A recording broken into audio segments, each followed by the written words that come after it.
There have only been 2 periods of time in my life when I genuinely did not want to go to sleep.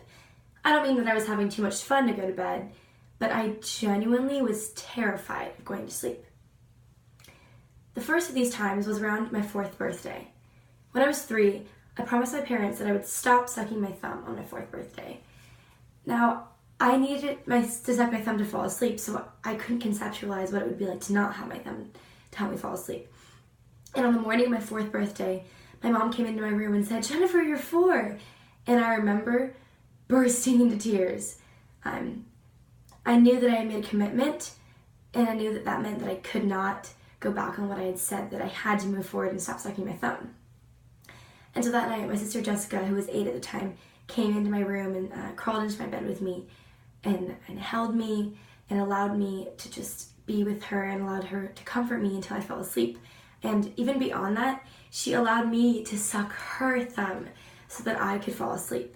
And this was bending the rules a little bit, but I think it was okay. And I was gradually able to fall asleep without sucking my thumb or anyone's thumb. At the time, I did not realize how much love that showed, how much dedication and commitment to me, and how much that meant she loved me, that she allowed me to suck her thumb, because there are very few people, if any, that I would allow to suck my thumb. And the second time that I experienced a time when I did not want to go to sleep was when we lived in Uganda. When I was 11 years old, we moved there for 6 months, and I experienced something that I had never even thought about or couldn't begin to understand or conceptualize. And this is spiritual warfare.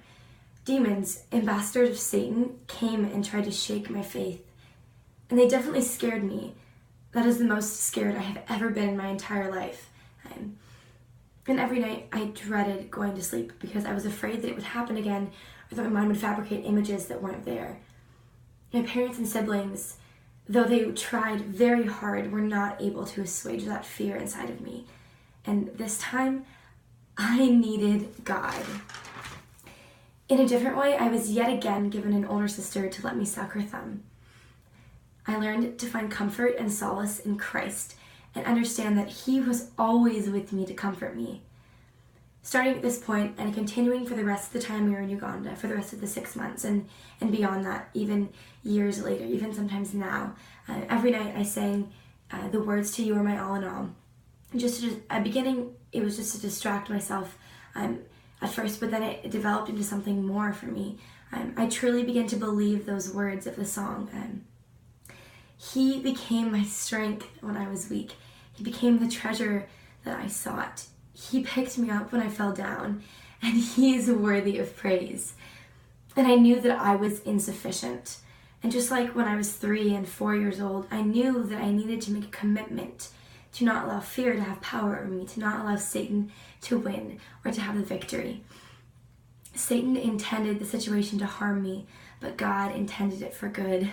Like the words in Genesis 50, referring to Joseph.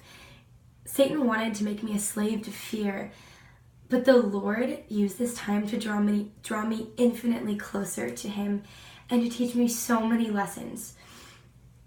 To close, I want to read you the words of Psalm 46. Psalm 46, beginning in verse 1. God is our refuge and strength, an ever-present help in trouble. And therefore we will not fear, though the earth give way and the mountains fall into the heart of the sea, though its waters roar and foam, and the mountains quake with their surging. Going to verse 5. God is within her, she will not fall. This is referring to a specific city, but this is also referring to us. When we have God dwelling inside of us, nothing can stand against us. He is always present to help us. God is so much bigger than any of our fears. In verse 10 it says, "Be still and know that I am God. I will be exalted among the nations. I will be exalted in the earth." Oh, you guys, God sees our deepest fear and He runs to fill it with His love and His comfort and His peace if we allow Him to do so. God is so good. He is so worthy of praise. He is so powerful. And He so truly desires to come and to comfort us and to love us and to allow us to trust in him and to understand that he is worthy and he is good and he is so much bigger than anything we could ever face.